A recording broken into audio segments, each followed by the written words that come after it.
Ask a high school class to name some celebrities, and you will not be able to stop filling out the board. There will be name after name after name of celebrities. And then say, all right, that's great. Now, name your heroes.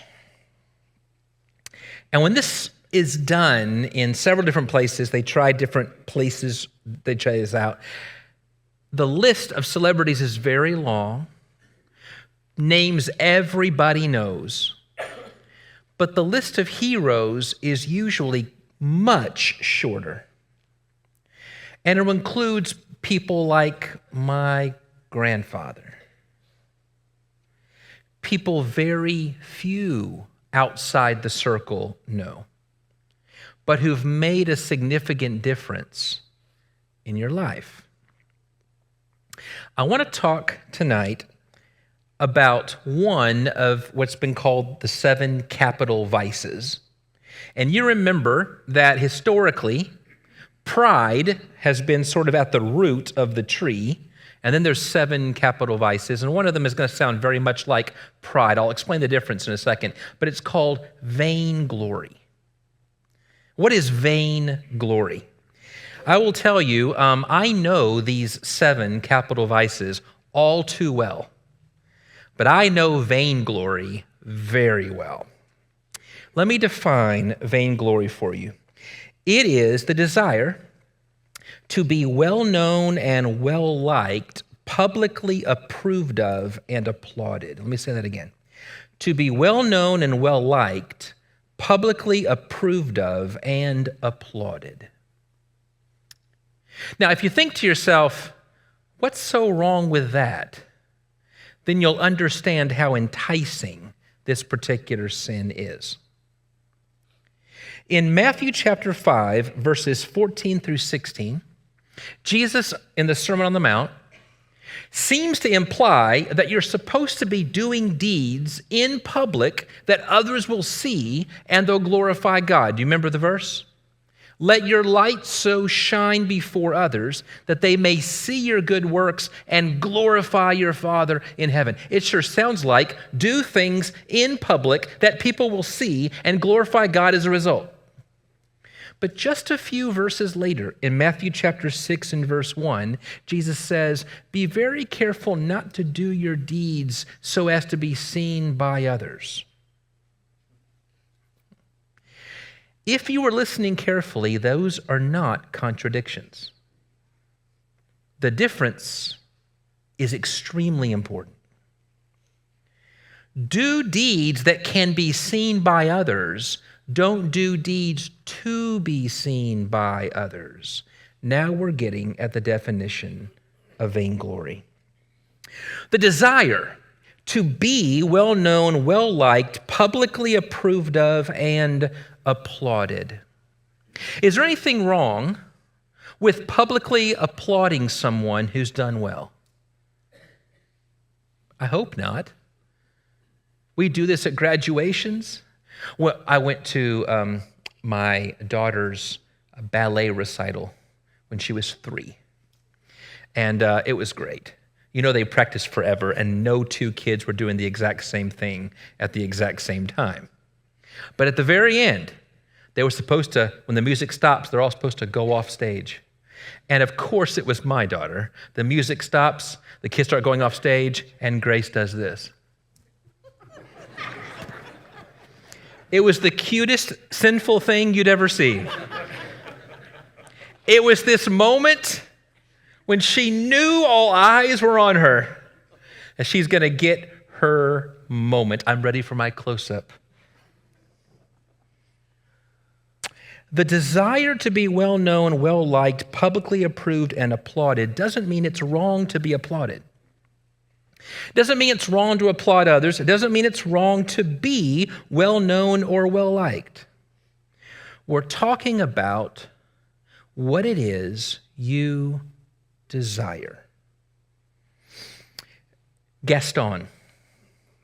Gaston sings a song about himself, and he says, I'm everyone's favorite guy. And you remember the line, and I believe this was actually from somebody else who says, and it's not very hard to see why. You're welcome. There you go. Or the evil queen in Snow White. Her name is Maleficent, and she stands in front of the mirror, and she requires the mirror to answer one question over and over again. And what is it? Who is the fairest of them all? Vainglory is so enticing because it comes to us in two different times in our life. One, when we lack virtue. When we lack the virtue that we need, it's nice to live under the illusion. When I don't have it, but I want you to think I have it. Vainglory. Number two, when we have the virtue, and we work so hard to develop the virtue that we want people to notice how well we've done. Have you ever exaggerated something you did? You found yourself explaining the story, but somehow this time you tell the story, it just sounds so much better than the last time you told the story about yourself. Have you ever made something up, even though it seems small to you, but you made it up to make the story sound just a little bit better? Have you ever lied so as to seem better than you actually are and convinced yourself it really wasn't that important? Have you ever taken all the credit for what you've accomplished rather than giving it to God? I want you to ask yourself the important question, why? Vainglory is not exactly pride. They're related. They're cousins. Pride is the desire for preeminence. Vainglory is the desire for that preeminence to be displayed before others, whether you have it or not. Prideful people would be tempted if you could have something that you want, but once you get it, it would have to stay hidden. You could have something, but nobody would know about it. Prideful people would be tempted by that. Vainglorious people would walk away from it. It's about loving the show. Vainglory loves the show. Prideful people desire to be number one. It's a desire for real status. It can lead to ambition in ways that can often hurt other people. But vainglorious people want whatever will bring in the most applause, whether it's based on something excellent or not. It's a desire for recognition and acclaim, whether or not there is a good reason for it. Do you see the difference? You ever heard the phrase, image is everything? There's a difference between character and reputation. Character is who you really are. Reputation is what others think you are. Prideful people can be tempted to extol their own character. Vainglorious people want to make sure you think I have a certain character, much more than I'm willing or interested in trying to develop such character. Do you see the point I'm making? It's extremely, extremely destructive, and it's extremely attractive. It's not pride exactly. It's not ambition exactly. This is the desire to be well known and widely known and to get attention, approval, and applause. The goal is the applause. We see it in ourselves in very small ways. There are two ways in which we can become vainglorious. One is by asking, what is it that you're seeking glory for? The object. What are you seeking glory for? Maybe it's having the greenest lawn. Maybe it's wearing the sharpest suit. Maybe it's being known for having the cleanest kitchen, or the right car, or the right kind of car, the appearance of worldly success. Listen carefully. I am not arguing that it's a sin to have the nice thing. I'm talking about where your desire is for people to know you as the person who has the nice thing. The image is the desire. So we fake it until we make it. We may not have those things, so we embellish the resume. We buy the house we can't afford. We tell the story slightly better than it actually is, all for vain glory. The church fathers, when they would talk about this, they would say one of the chiefest ways of doing this is by giving in to novelties. They didn't have iPhones in the 4th century. But the idea is this: I always need to have the latest and greatest, newest thing. Why do I need the latest and greatest, newest thing? So I'd be known as the person who has the latest and greatest, newest thing. Part of my identity. So what is it that you're seeking glory for? Your object might tell you if you're struggling with vainglory. But there's a second way, and that is to examine the reason why we're seeking glory for it in the first place. Is it for ourselves? There's a passage in Romans in which Paul says that those who are seeking glory and honor and immortality will be given eternal life. But the next line says, but to those who are self-seeking, only judgment, wrath, and fury. That means that seeking glory and honor and immortality is not about seeking glory and honor for myself, but seeking the glory and honor of God, which will reverb back to us. That is, seeking that which actually brings glory and honor and immortality, which is the glory of God alone. There's a secular version, and there's what you might call a saintly or Christian version. Here's the secular version: to be self-seeking rather than seeking proper glory. To be seeking whatever I want, whatever will bring glory to myself, whatever will bring status to myself, so that I can finally feel like I'm something or somebody in the world. Where do you see this most often in yourself? Oh, it can be right there on the surface with an ambition to always want to try to climb the ladder or have the next nicest thing. But you can also see it when you feel wronged, when you've been maligned, when you've been passed over for the job that clearly should have gone to you, but it went somewhere else. I remember I played second base. The coach's son also played second base. Who do you think started? It didn't matter whether he was better than me or not. I suspected the reason he was starting is because he's the coach's son. And boy, I remember fuming about it.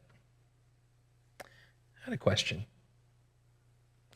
What am I most upset about there? Am I most upset that I'm not getting a chance to play baseball? Or am I upset about what I think that decision says about how he views me? The challenge here is about trying to seek a pure heart. A pure heart. What is the reason why we're seeking it? The secular version, self-seeking rather than seeking proper glory. Here's the saintly version: showing off our goodness or our righteousness or our virtue. Look at how well I'm doing in the kingdom things. That seems to be the problem with the Pharisees. If all you do is read your Gospels and nothing else from the first century world, you'll get the impression the Pharisees were an awful group of people. Can I tell you that very few people thought that in the first century? That's why the stories are supposed to be shocking when you read them. Because the Pharisees were the Bible class teachers. in the synagogue. They were the paragons of virtue. Jesus points out something that many people didn't see or notice. That's why it's supposed to be so amazingly shocking. When he says, don't be like the Pharisees, you're supposed to scratch your head and say, I don't understand. You mean don't be good and holy and righteous? Remember one of them saying, I fast twice a week. I give a tenth of everything I possess. I'm not going to ask you to raise your hand. This is not a glory-seeking thing. But I wonder how many of us fast more than that. It's not that they failed to do really great habits. It's that he's saying what I see over and over again is that they've made their identity, we're the ones who do the holy things right. It can sneak in. It can sneak in. Even acts of righteousness. One of the books I was reading said, do you want to be known as a winsome preacher? Do you love it when someone calls you a prayer warrior? And I put the book down and said, quit hitting so close to home. The question is, whose approval should we desire most and why? It can be subtle. It doesn't just come to us when we think we're all that. Yes, vainglory comes when we think we're all that, but vainglory also comes when we're afraid that we're not. But we want you to think that I am, so I'll feel better about myself. Can I make a statement about the cosmetic industry without offending anyone? Do you realize the cosmetic industry is not a multi-billion-dollar industry because women already think that they're beautiful and don't need any more attention? It's a billion-dollar industry because it preys upon our sense that we're not quite what we need to be in the sight of others. This is not a criticism of wearing lipstick. This is recognizing why we feel that we need to be more than we are. And what I need from you is to recognize and to say positive things about who I am so I'll feel better about myself. An overdependence on other people's opinions plagues everyone. So what we do, we cover up what we think won't garner positive attention. Try this out. If you're on social media, look at the picture that you've put up of yourself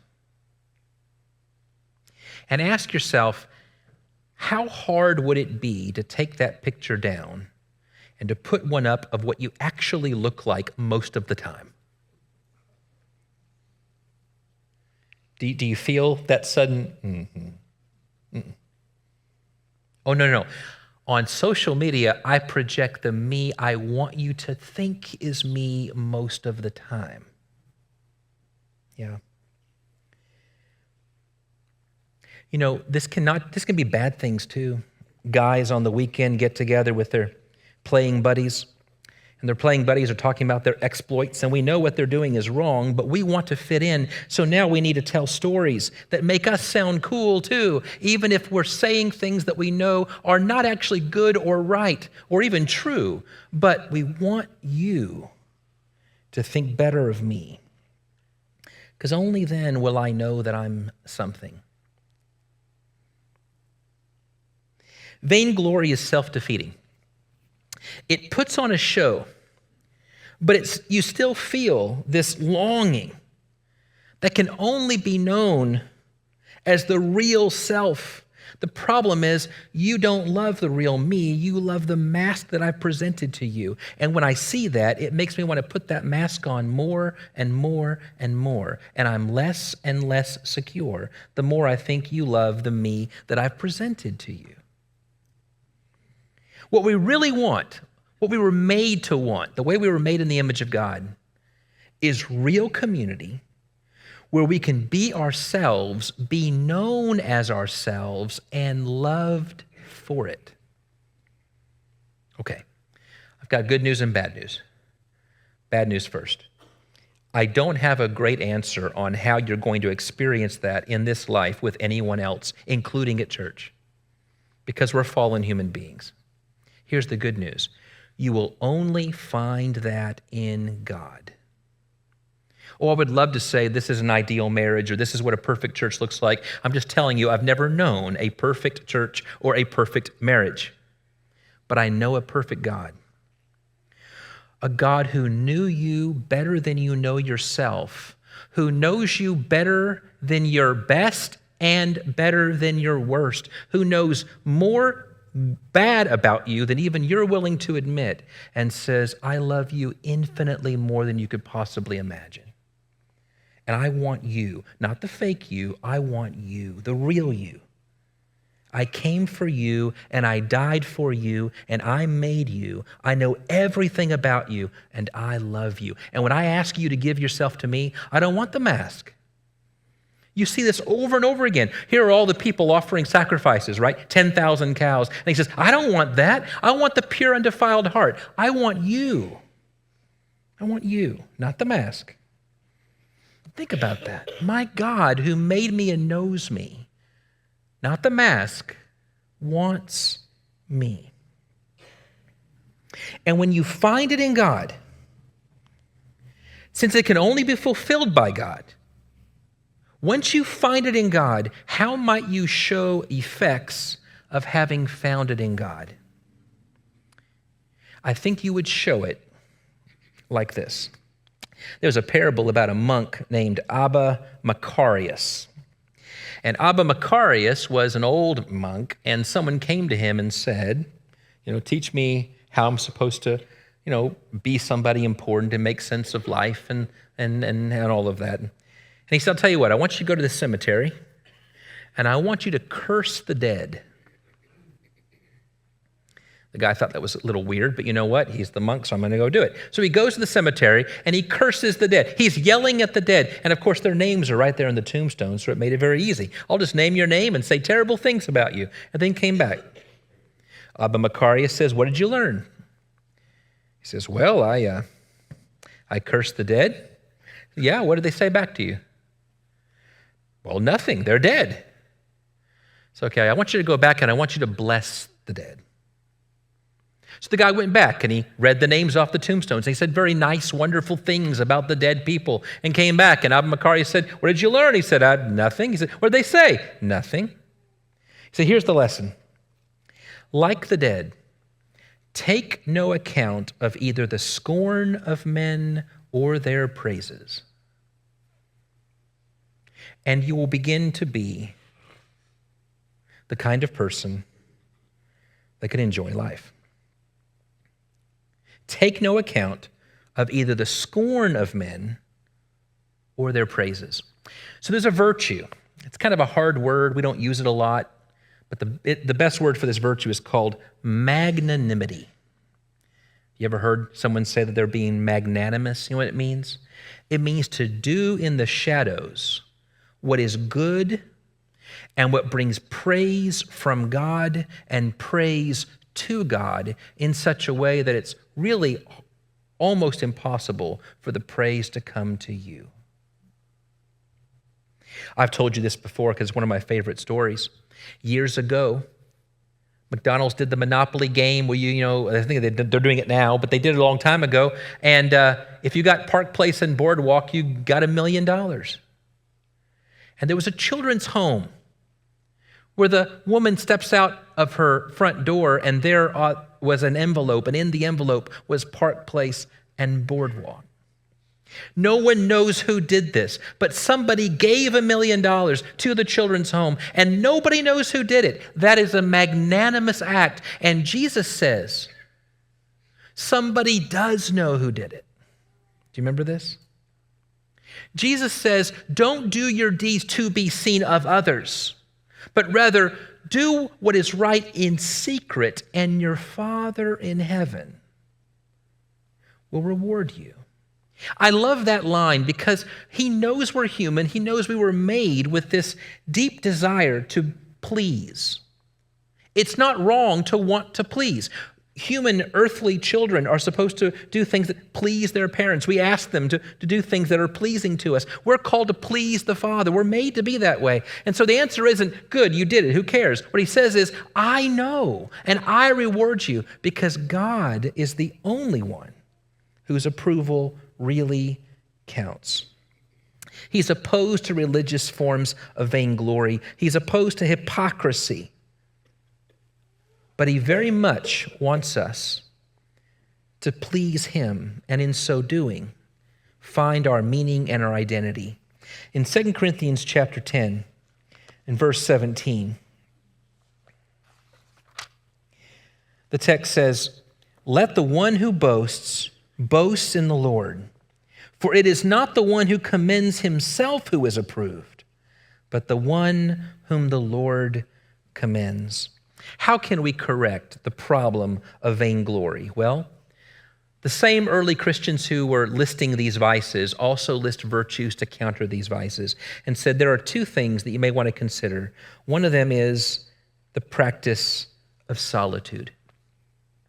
If you were to escape the crowds for just a little bit, maybe for you it's just one night, or it's one weekend, or it's saying no to one event that you know will bring praise to yourself, and instead go and be alone. If you take away your audience and you live in a place with an audience of one, it just might help reorient your mind. Solitude, the practice of solitude, the practice of getting away from it all. Do you know that Jesus was drawing crowds? He was drawing crowds for good reason.